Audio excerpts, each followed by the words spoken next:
And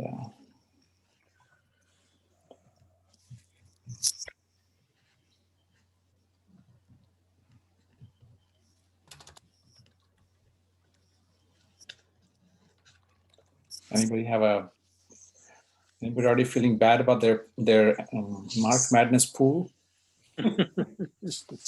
My brother-in-law was here the last week from up in upstate New York, and we got home in time to watch Kentucky lose to St. Peter. He went to Kentucky, and he says it killed it for him. He's not interested anymore. Not interested anymore. I have 3 cousins who went to Kentucky, Okay. an uncle and 2 cousins. So now my whole that side of the family is in mourning. I mean, I can't. Yep. I feel the same way about Virginia. Oh. Well, Thank God we live in California. And, thank God we live out here and have other stuff to do. Yeah. Oh, the Stanford women. Stanford women. Yay! Yeah. Yeah, I think it's great. That it's phenomenally. Yeah. Hey, Stanford beat Kansas. Not cool, man. Not cool. Okay. Chair, do you want me to establish quorum? Yeah, we should start, I think. Okay. Chair Colcutt? I'm here. Commissioner Claris? You're still muted. Here. Forgive me. Fry? Here. Colbeck? Here. Richmond? Here. Whipple? Here. We have 6 or 7. Would the chair like to lead us into the Pledge of Allegiance? Yes, sure. I pledge Allegiance to the To flag the of flag of the United States States of America, States and of the to the America, republic for which it stands, stands, one nation one under nation under God, indivisible, indivisible, with liberty and liberty justice and for all. justice for all. Thank you. Would any members of the public like to make any public comment? I don't think we have any members I of the don't see public. any on there. Yeah, we don't have anybody. Okay, so before we move into the agenda, the chair, we would like to shift number 3 to number 2, before number 2, if that's okay. Okay. Yeah, that's fine with me. I think that's more important. Okay, thank you. So the first item is the approval of the draft minutes for the meeting held on February 22nd. Are there any changes, comments? You just give people a few minutes to just scan them if they haven't already. So this hasn't changed in the last few days, right? I think I looked at it carefully on Friday. So Yeah, the one that's posted, yes. okay, great. All right. I have no issues. When you're ready, John, I have 2 minor edits. Okay, you can. I don't think anyone else has anything. Okay, the first one, just punctuation. In number 2, where it says presentation, when it says Gabriel England, can you put a comma before and after city manager so it looks just like Jim Sandoval down below? Okay. And everybody else may be okay. I'd probably write the very last sentence on the page a little bit differently. So just in terms of minutes that'll be here for when somebody opens the time cap. So I would be inclined to say the commissioners discuss the matter, comma, including the analysis that the blah, blah, blah.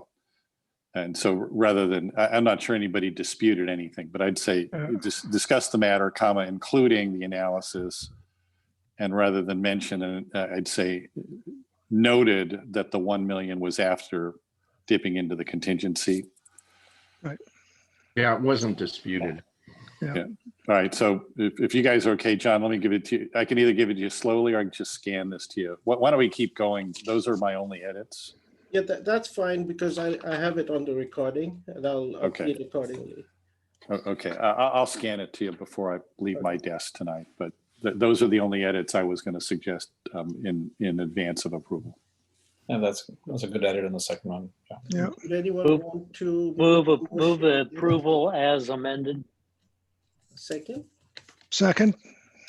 Sorry. Okay, I'll take the roll. Chair Colcutt, Yes. Commissioner Claris, Yes. Fry, Yes. Callback, Yes. Richmond, Yes. and Whipple. Yes. And I think Martha just joined us, so we can call her on the roll. Martha, we were approving the minutes of the last minute meeting. Can you hear me okay? Yeah. Yes. Okay, yes, approved. 6:08. And with that, we'll move to the second item on the agenda, which is the mid-year budget 2022, and it will be opened by Gabe. Thank you. Chair, Financial Commission members, as you know, we formed two subcommittees. The first one met with staff last week. We went over a number of policy items that we had presented to the Financial Commission at the meeting prior, received direction, had good discussion, and made some recommendations for the full Financial Commission to now consider this evening. And I'm going to turn it over to the finance director for a brief presentation and then discussion. Thank you. Okay, I'm going to share my screen.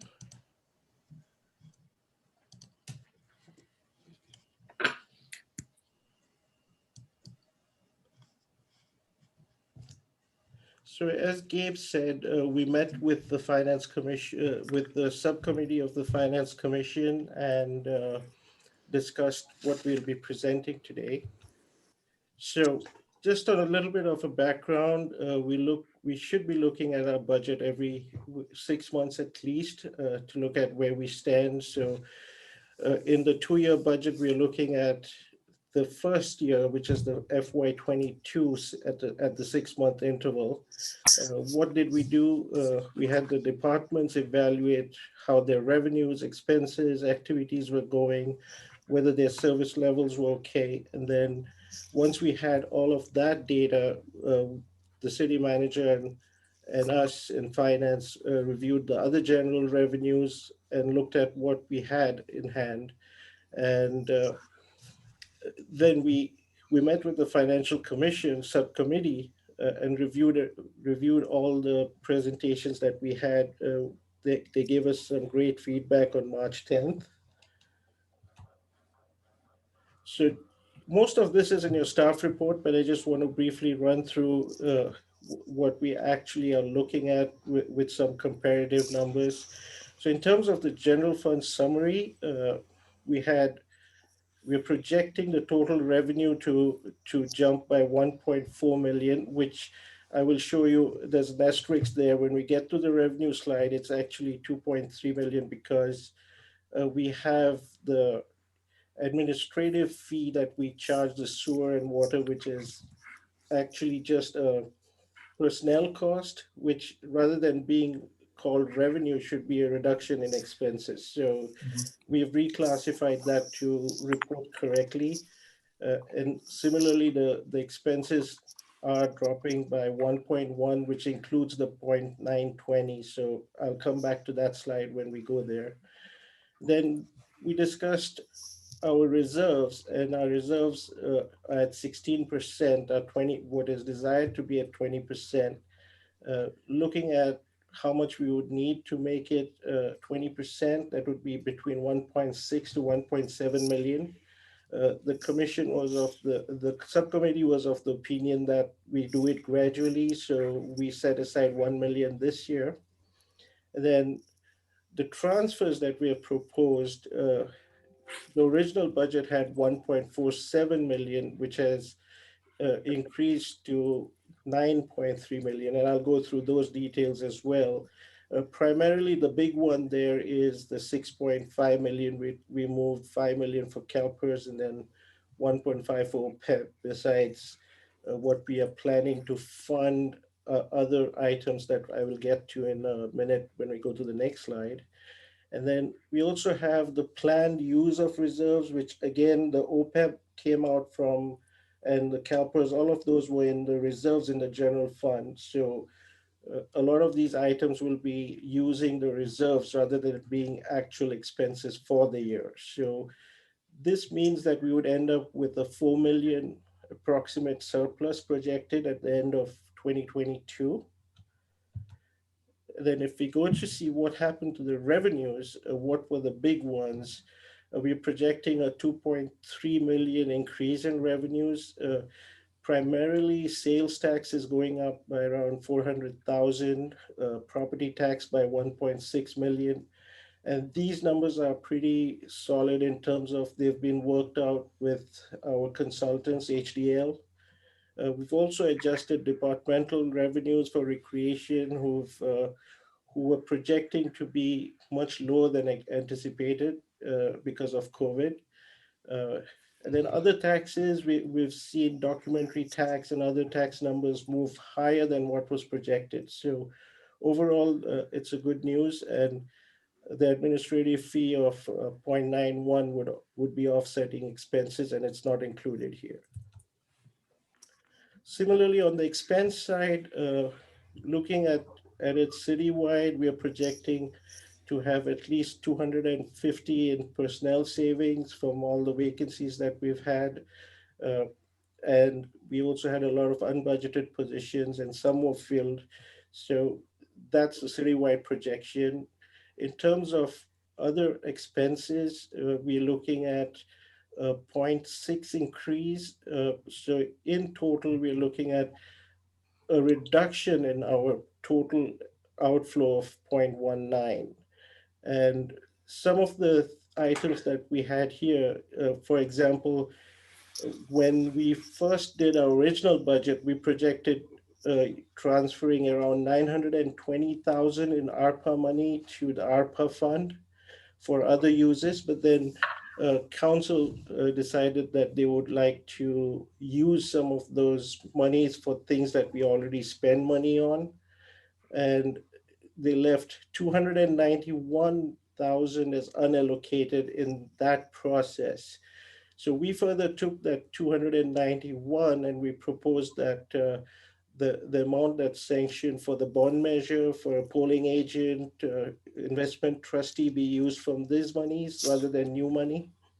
The summer internship program of 30K, and then we've got some costs at the MSC which were unbudgeted. They want to relocate the front gate and add some parking. So we use the balance of that. So rather than using real general fund dollars, we use some of the ARPA balances there. What's MSC? What do you mean? The maintenance services got it. Okay. at the yard. Okay, so I'm assuming that's 61K, not $61. 61K, that's correct. Thank you for pointing that. And then on the general fund reserves, we had a reserve balance at the beginning of 2022 of 22.72 million. We're removing the community center reserve, which goes towards the whole balancing of the CIP, as you had seen in the report. We moved 5 million to CalPERS and 1.5 to the OPEB trust. We're also proposing to create the technology infrastructure fund, which is now a general fund reserve. So that will take the 1.1 that's lying there into that fund.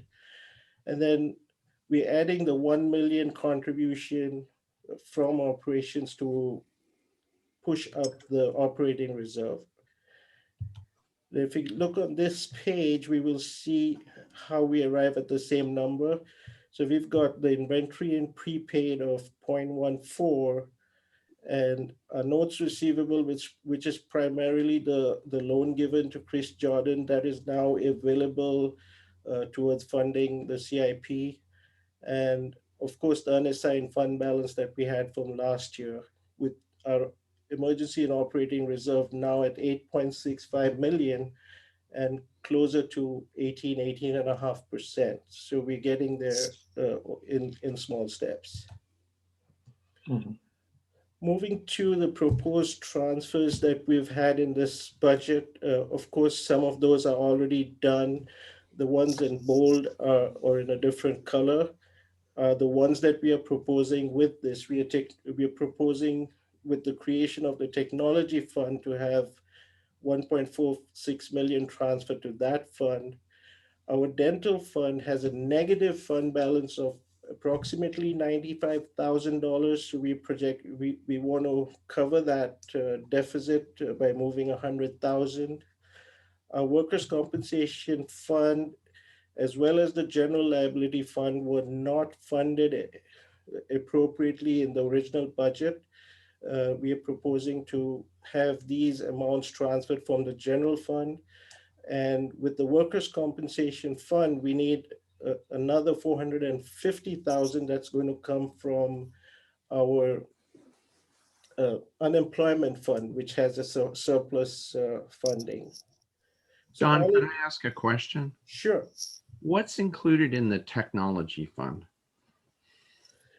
It is, you mean to say what's included in the 1.46? Right. So the 1.46 would be available for technology improvements.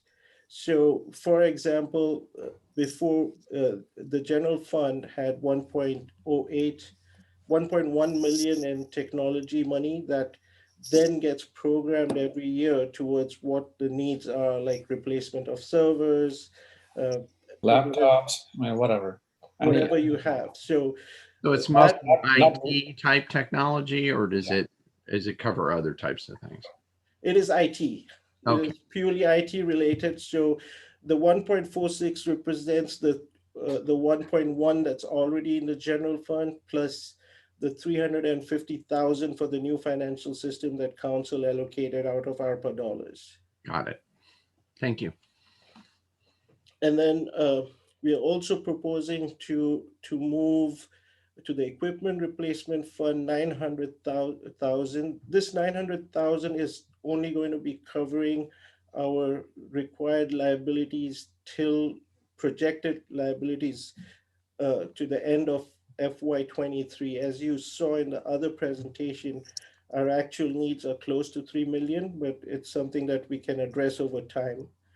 And finally, the storm drain fund also had a small $23,000 of deficit. We are planning to fund that. So that would take our total transfers, as you see on your report, to 9.26. The transfers into the general fund do not change. They remain the same as the original budget. So John, maybe if you could just stop for a second. And so there is a philosophical change in how we are, managing our books. So this is part of that process, that you're closing out all these dental workers, general liability funds, so that there is more clarity. And then then will you talk about where this is going in terms of how you're going to create different funds or different chart of accounts, or how are you going to keep track of all this? So all these are, besides the technology, and I'll be coming to the section where we have new funds, but for the time being, just imagine that all these funds were actually existing. The fundamental change we are proposing now is that you have all these needs. You have a workers' comp fund that needs funding. You need a general liability. All these funds require funding every year. And as a process of balancing the budget, these were left unfunded and unaddressed. So our philosophy is that we should be addressing this every year. And then if we have a deficit, we should be talking about what that is, rather than saying that we balanced a budget without these considerations being brought forward. Okay, so you're going to talk about the new funds that we're creating. Correct. Where some of this money is being moved to. Correct. Okay, great.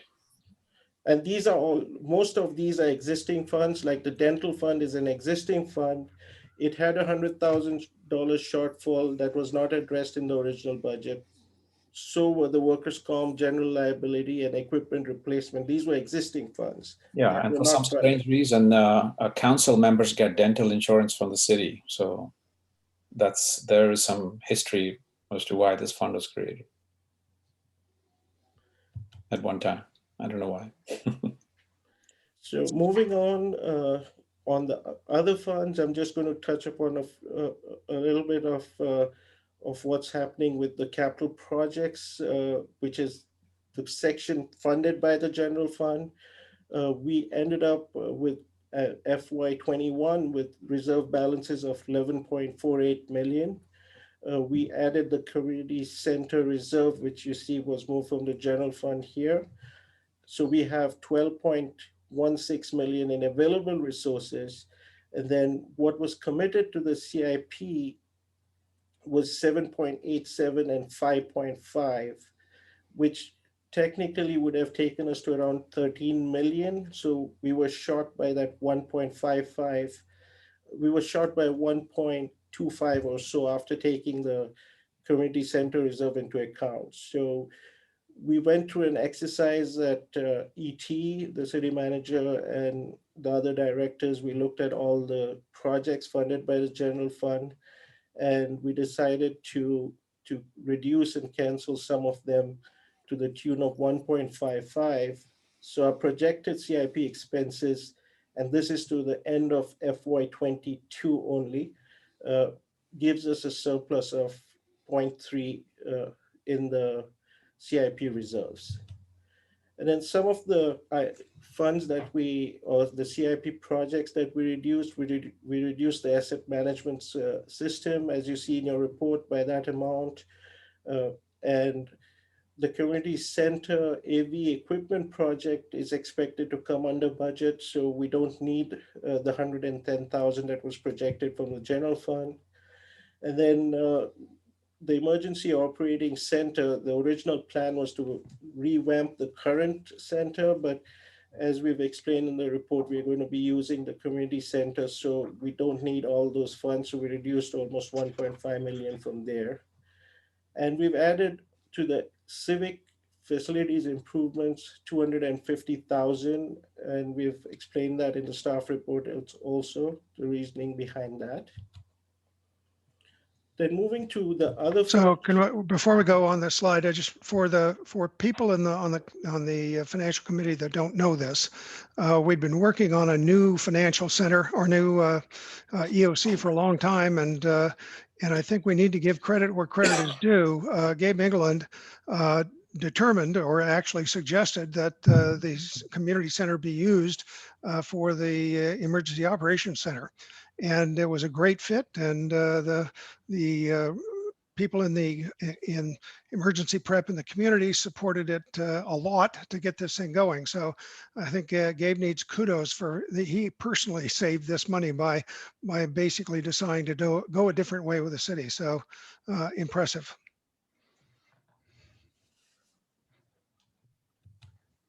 That's all I had. Yeah. Okay, moving on to changes with other funds. So if you looked at this CIP detail list, we had the CDBG fund, which had a 530,000 receivable. Basically, this was an era where the project was completed and funding was expected from the CDBG, but that wasn't the case. So what we did is we used other funds that were available because it's an eligible project. So we had leftover funds from the traffic congestion relief, which is a 2014 ended program, as well as we used SB1 balances, which was a 2013 program. These are programs that have ended, but we had fund balances on the books that were not touched for the last 7-8 years. So we're using that to backfill our shortfall. And then we are also using the traffic impact fees as they were previously approved of 0.38 of 380,000 to balance out that 530 negative in the CDBG fund. And then with the vehicle registration fees, we had a fund balance of almost 460,000. We collected another 600 odd from VTA for the last 3 years that was not collected. And none of those funds were programmed. And, the VTA would like us to use those funds rather than keeping them on the books. They get a little upset if you're not using the money for the purposes it was given. So we use some of the traffic impact fund items that we had budgeted of 550,000. Instead of using traffic impact fees, we are going to be using BTA money towards that. And then on the park in lieu, we discussed this with the subcommittee. We are projected to have an 8.8 million balance at the end of FY22. Here's where we moved around that 167,622 dollars worth of general fund funding that was going towards servicing the debt for the community center and the Rosita Park. The subcommittee felt that these items were suitable to be used from park in lieu, so we're proposing using park in lieu instead and freeing those general fund dollars for other purposes. Moving on to the new funds, as you see here, Chair Kalkat, we are proposing the creation of the Information Technology Fund, which currently is a general fund reserve, and to fund it with the 1.43 million, and then all these funds having a plan going forward on how much is needed every year and then contributing accordingly. We're also proposing to have a new PERS and OPEB stabilization fund. As you know, we contributed $6.5 million towards the funding of the liabilities. We also have personnel that sit in the sewer and solid waste, and those did not actually contribute towards that 5 million. So the proposal of creating this fund is to have monies come out from all the eligible funds into this fund before any payments are made to CalPERS. So everyone's bearing their fair share.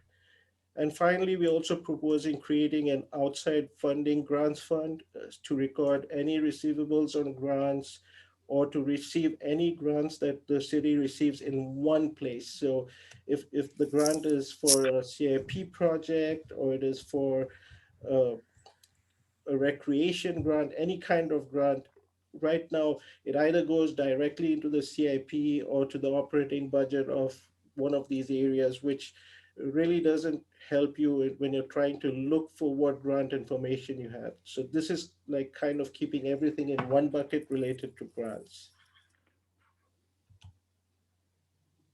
And then in conclusion, so the general fund revenues are projected to exceed expenses by 4.02 after considering use of reserves and transfers in and out. The unfunded CIP for FY23, and when I say FY23, we are technically saying when we close the year 22, we need to have how much we've allocated. We allocated 6 million to the CIP for 23. We are currently looking at, if you take the 6 minus the 4, we have a 2 million gap on the CIP. And then the subcommittee also proposed that we try to do annual discretionary payments to CalPERS worth 1 million every year. And they kind of said that, let's look at this towards the end of the year. So in total, if we had to fund everything that we had planned, we would be $3 million short. So we are hoping that we get the end of the year results would be better than what we see here, and we would be all good. And if not, then we would have to go back and look at the CIP list and see if we need to cut any more projects. So we are proposing that you review and accept the report and vote to forward it to council for consideration on April 12, 2022. And that concludes my presentation, and Gabe and me are here to take any questions that you might have. Yeah, I'm sure we have questions. So I have a question, but I'll wait till see if any other council member has a clarifying question first. If I could I only speak for myself, but I think that was one of the more organized and well-articulated review of the funds and where the funds are coming from and where they're going than I've seen from certainly the prior administration. I congratulate you on it. I agree with Mark on that, because this is the first time we've seen such detail explanation of what's in and out of the funds being transferred and so forth. John, I just had two questions for you. CDBG fund, what is that? CDBG fund. So that's the housing grant fund that comes from the state. We usually receive, a lot of cities mostly use that money for housing, but we don't really have a housing department. So we use it for eligible low-cost housing areas, paving the roads in those areas. That's how we use it. Okay. But it's primarily state grants. Okay. And on the second to last, or the last slide, the ADP 1 million, what is ADP? So it's an annual discretionary payment to CalPERS. Just like how we made the 5 million payment, that's a discretionary payment. We are not forced to make it. Right. It's our choice. Okay. All right. Thank you. And it makes a lot of sense to do that because, we pay CalPERS 6.8%. It's like we borrowed that money at 6.8%. So anything we pay, we get a straight return of 6.8%. Mhm. John, could I recommend as a protocol that we not use so many acronyms, or put in parentheses what they mean, because it embarrasses us commissioners to admit how much we don't know about the hundreds of different programs you got. And it is, Commissioner Fry, it is in the report. It is mentioned, it's the full description, and then in bracket it said ADP. So I assume that everyone would get it, but I get your point. Gary, do you have a question? Okay, so I was wondering, so that's great. I think it's good to have such clarity and cleanup also. I mean, there were a lot of, money sitting around in funds that are not being funded, et cetera. So I think that's really good that you sort of now using SFs and like get rid of some of these funds that are just, dying on the vine. My big question is that I think it'd be really important to reclass the budget as it was done and approved in this new category, if we want to do an apples to apples comparison to where we are in mid-year. Because if somebody looked at the way the budget was done, which was approved by council, and where the books are now, you can't compare the two. So yes, I know you're showing that you saved $4 million, but I mean, it's not obvious that $600,000 of that is now in park and lieu. It's not obvious that technology fund monies move, $1.5 million from here to there. So I think it'd be fairly important to at least publish go back and publish the FY22 budget for the year in the new categorization, because otherwise I think we're at a risk of only you knowing how things have changed. So if you looked at the attachments that we had, I think it was attachment 2 or 3, we have actually given a complete summary on how we started with the FY22 original budget and what changes were made by council actions during the year and what we are proposing at mid-year with those changes reflected. I can share my screen if you would like to see that, but yeah, I've seen that. I'm just saying that I think if we are saying that this is the new, a classification of where the funds are, but it's kind of hard to be able to, for somebody to be able to sort of say, well, this used to be in a different bucket somewhere else. So I think it might be worthwhile, if it's possible, to actually take the new, essentially the chart of accounts or the funds strategy and backfill it with the budget the way it was done when it was passed. Chair, we'll publish. We'll have budgeted and as amended actual. So it'll go through. It'll show the changes as you're requesting. Okay, because otherwise the swings are too wide, right? I mean, for somebody to be able to say, "Oh, suddenly I have so much more money here. I lost so much money." It'd be kind of hard to track 6 months from now, or even 3 months from now. It'd be hard for it to be. It's not going to be fresh. It's too tribal. It's a good, yes, it's a good recommendation. Okay, thank you.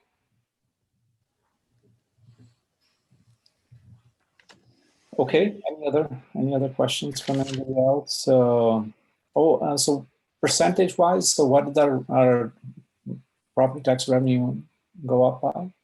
You know, We've projected around a 6.1% increase. 6.1. Wow. Thank God for property tax. You must help us. Yes. Okay, super.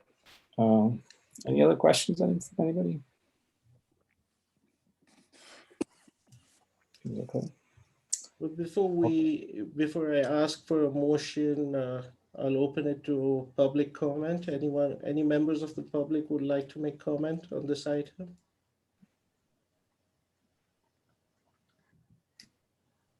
It doesn't look like. Yeah, hey, John and Gabe, the only one other thing I guess I'd say to the other commissioners, and Gary can speak to it, I think you mentioned kind of half the loaf, it's in the papers though, is on the operating reserve. I think we were in the favor, and it's reflected in here, of not doing a lot of damage to the budget to rehabilitate it to the 20% in one bite. I think the two comments Gary and I had that everybody ought to be aware of are number one, that's okay with us, provided you dig a moat around that operating reserve and it be really an emergency fund and not a fund of convenience. And secondly, what the staff said they would do is there's some less clarity than at least I expected as to the appropriateness of 20%, and maybe a larger number really is a better practice. Looking at other cities, and when they get done with their day job at some point, they're going to go look at that and come back to us and say, we're really comfortable with 20%, or they may very well say we'd be more comfortable with a higher numbers. Let's build towards it. So other than that, that's my only voiceover on the really positive meeting we had with the gang in City Hall, Gary, what, a week and a half ago? Yes. And Agreed. on that note, so is that subcommittee done, or does that subcommittee need to meet further? So we will move after we present this.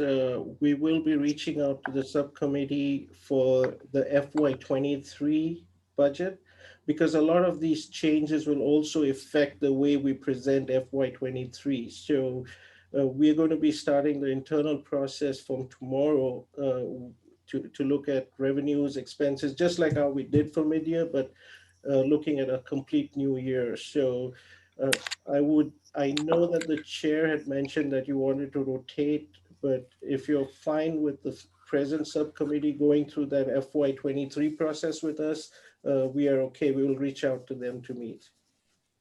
I was just offering if this is onerous for the two subcommittee members, because it seems like quite a bit of work. So I would still be open to if the two members wanted to rotate out. What do you think? I'm happy to continue on, especially into next year. The continuity is going to have some benefit, I think, I agree. for everybody.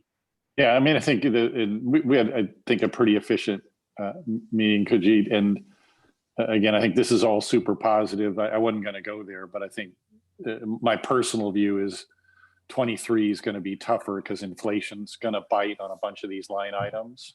Yeah. And so I think Gary and I are happy to keep doing it, but I think this was going to prove to be easy versus 23. Good.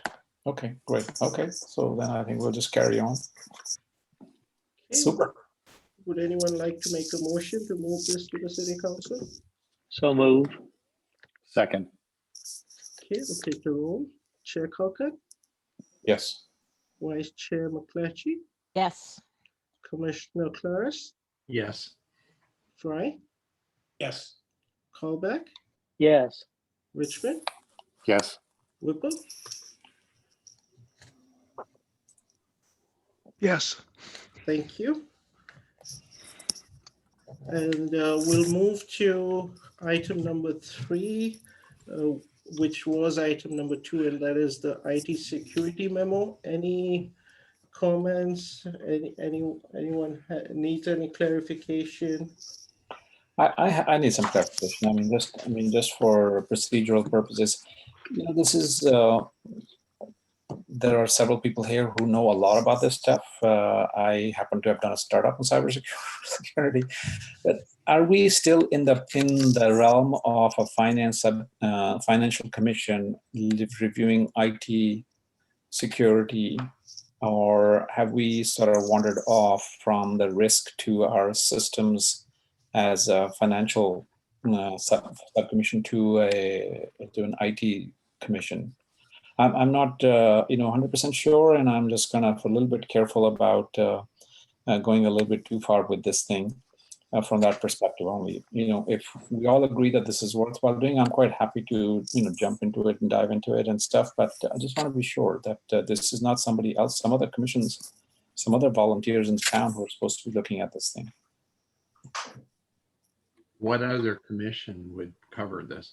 I don't know, but I mean, the Finance Commission certainly does not say that it's our charter to look at IT. And maybe, I I would think this- agree with Kaljit. I mean, I think that if not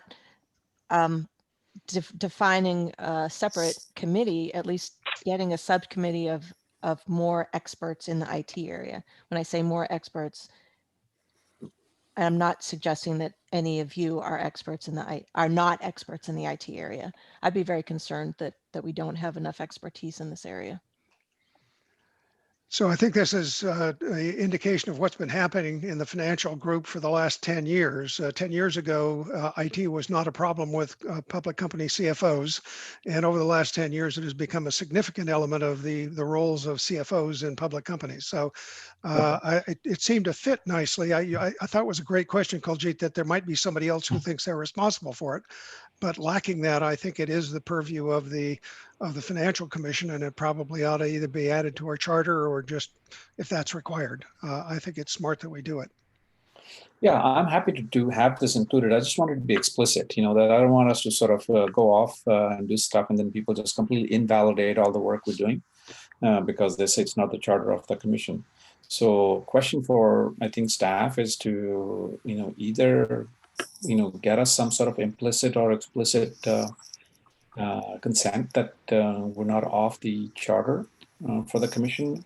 But I think, I'm fine doing it. I just don't want to do it if we get told, 3 months from now, what the heck are you doing?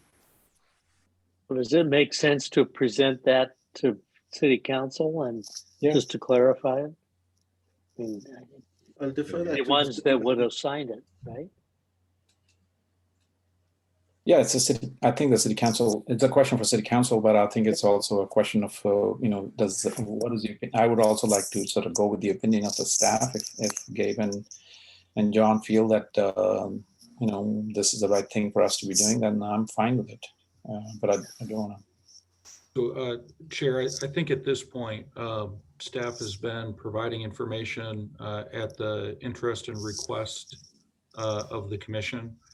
I don't think there's been an intentional question kind of posed to the city council about changing the focus. I don't think we're opposed to that if it's something the commission feels that they'd like to move to, but to date, the responses and items provided have mostly been at the interest of the commission. Yeah, and just to be clear, we definitely are interested, and we want to make sure that you have very good IT systems and security and safety of financial systems and data is just as important as I'm sure other systems as well at City Hall, but. I just want to make sure that we've had this conversation, that it is our purview to discuss this. So that's why I wanted to bring it up. And if you think it's okay for us to proceed, I'm happy to do so. Yeah, I think it's okay to proceed tonight, and then maybe we can raise it as part of the joint meeting you have with the city council later in the year. Yeah, So I think it'd be good to get an explicit. Yeah. We'll shut it down until we get specific direction. It'd be good to get an explicit inclusion in our charter. Understood. Okay, thank you. All right, go ahead. So there are no other comments on this. It's just a memo, so there's no vote on it. I'll open it to the members of the public, or you have something? I think Commissioner Clares had some follow-up questions that he sent in. I'm not sure if you got an answer to those, John. Yeah, I sent a series of questions and they're currently reviewing them. And so I'm satisfied that they're reviewing them. Okay, and I'm really grateful that you're putting in the effort for that. Thank you very much. Very welcome. So, Okay. Kuljit, I only have one comment, and John and Gabe probably already know this, and I don't want to know what your limits are that shouldn't be discussed in public, but there's a suggestion here you guys have cyber insurance, and as you think about your budget going forward, I don't know when your renewal is. That is a market that has completely come unglued, and the pricing has now bled. I mean, I buy this insurance for our firm. It's bled out into crime, fiduciary, and other kind of ancillary areas people are hitting. So whatever your premium was last year, it's going to go way up on the backside of claims and Ukraine and everything else. So I have no idea what the premium dollars are, but they're not indicative of maintaining that program going forward. So you guys probably knew that, but it's ugly. So point for FY 23 budget, make sure you kind of remember that line item. Thank you, that's helpful. Yeah. Okay. Well, helpful is probably rounding up, but it them's the facts, as they say. Any other comments before we open it up to the public? I think we're good. Any members of the public want to comment on this item?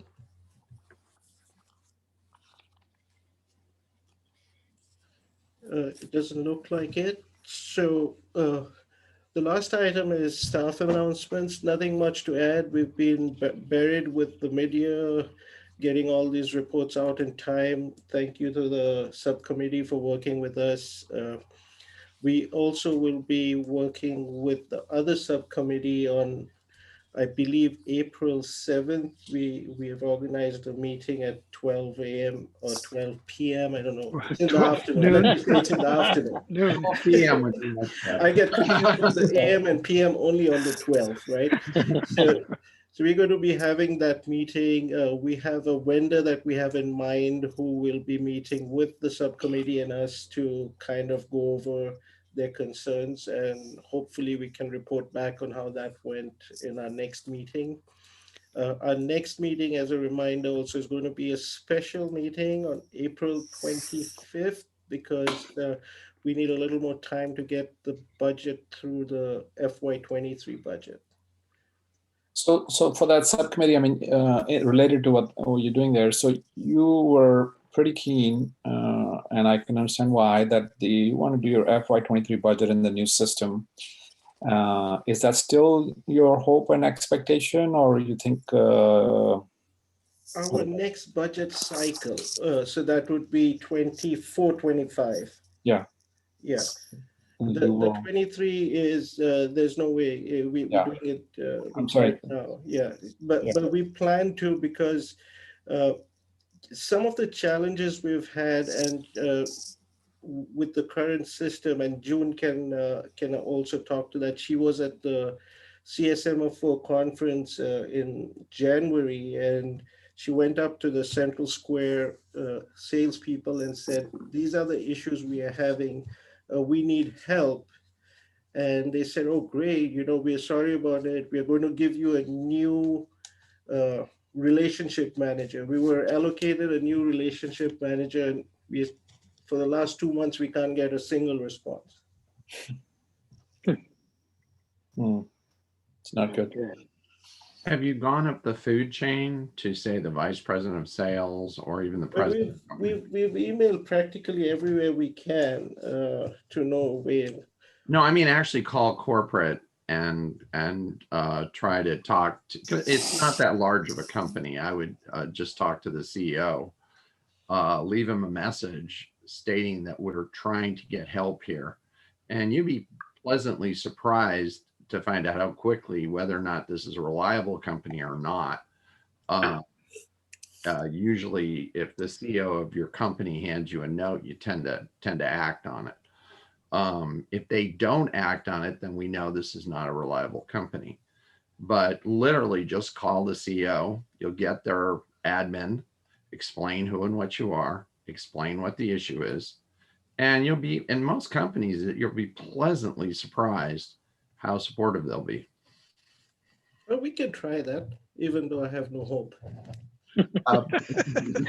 You will understand quickly if this is a company that you can't deal with it. But and you just explain exactly what you explained to us. They don't tell you who's their CEO or their staff on their website. So that's kind of interesting. Yeah, they've surprisingly not shown any kind of contact information. The only contact they have is for customer support on their website.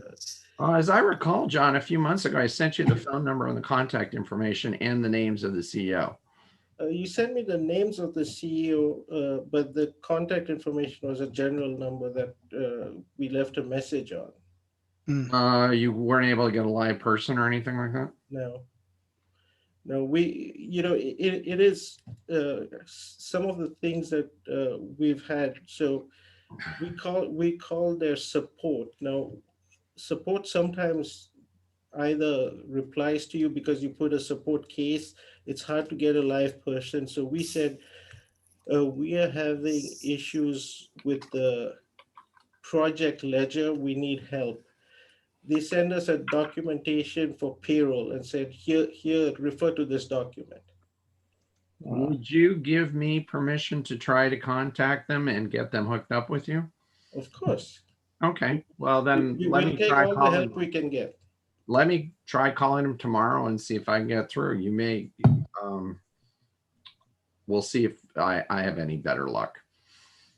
So that would be great. Well, it doesn't bode well though. So I think looking at keep the options to go alternative. I'm just very concerned about the fact that having to go through another transition while we lost almost all our staff because of the transition last time. Really, I mean, you've done the exit interviews. Not a pleasant experience. So if we can get it to be stable for a while, that'd be good. Okay. Any other commissioners? Any reports, comments? Yep. All right. So 6:54. Should we call it? Good job. Pretty quick for a budget meeting. Nicely done. Yeah. Very nicely done. Yeah. Thank you. Okay. Have Meeting a adjourned. good one. Good night. Bye. Bye, everybody. Bye.